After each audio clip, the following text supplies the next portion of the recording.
Tony, here we are at Walton Casuals, where you're chairman. Are you the Shahid Khan of the non-league scene? I wish I was. I wish I had his money, I've got to be honest. No, my role as chairman, I was sort of director of football for about, 8 years here. But really the role hasn't changed. I'm sort of the figurehead of the club and of the community, because this is a community club. And this, in 15, 18 months, is all going to be knocked down, and we're going to have a new stadium just over the other side of that stand, where we're going to do an interview a bit later. So that's going to be relocated, and we're in partnership with the council to have a footballing hub in this area. So it's pretty exciting, and my job as chairman, as you put it, Tom, is basically making sure that we raise all the money that the club keeps going, which we need about 80 grand a year. Not a lot of money, probably 1 or 2 weeks' wages of a Premier League player, and an ordinary one at that. But it's vital that we keep ticking over. So I rely on a lot of friends for sponsorship. We raise a lot of fundraising dues after dinner talking and things, and that's how we get our cash together. My cousin was playing here. He's Spencer Collins, who later became manager and then asked me to help him.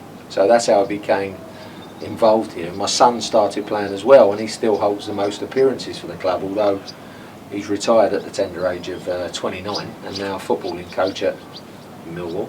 But that's how I got involved, and then it becomes a bug, and then you don't want to leave unfinished business, and the finished business will be when the stadium's built. This is our old 150-seater. How did that come about? It's because Walton and Hersham, which are in our league and our rivals, their ground's going to be redeveloped for housing.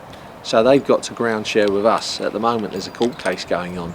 So we're kind of hoping that we get the ground for ourselves. But if we have to ground share, we have to ground share. But that's how it come about. And obviously land's at a premium around here. And this, with the hub of the 3G pitch over the back there, and the leisure centre there, Walton Leisure Centre, this is going to be a right sporting hub, which is going to be, tremendous for the community. And you get people like Rodney Marsh, Les Strong down for the odd event. Driving you mad. To be honest, Les Strong has been probably one of my best friends in football, if not the best, and he's been brilliant with us. He comes to every fundraising do. Marshy's been to 2 or 3 as well when he's over. We've had Ray Lewington doing a speech in there. His boy used to play for us, Craig. Alan Devonshire, big friend of mine, same as Les, but from West Ham.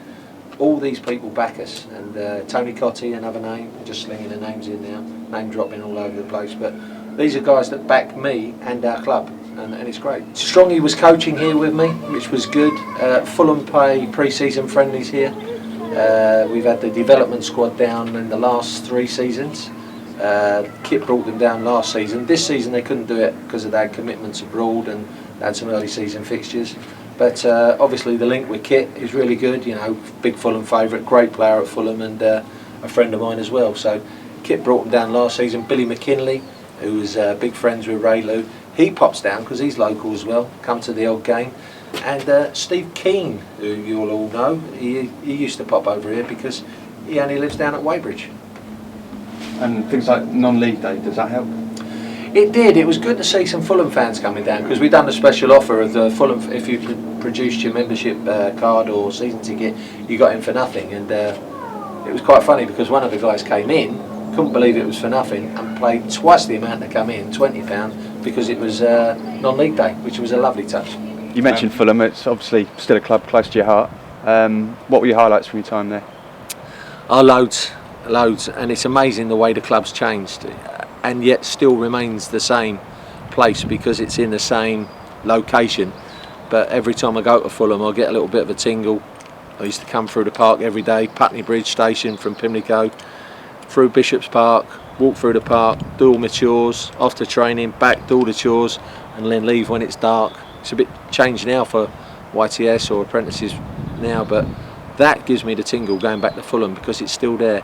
And Fulham is the only club, and I still say it's the best club in the Premier League, best ground, because it retains the old and new, because it's got that old the old Stevenage Road or Johnny Haynes stand, and you've got the cottage there, and it still remains the same. You go to the other ones, they're all a little bit antiseptic, all a little bit too new, but Fulham and the location of it, you cannot beat it. And Fulham fans are lucky. I mean, when Mr. Fayed come along, and he's left now. Hopefully Mr. Khan takes it on to even greater heights. But you know what he's done for that club's incredible. I wish he was about when I was there, not just for the money, but we'd have been in that First Division or the old First Division or Premier League a lot sooner than what they are now.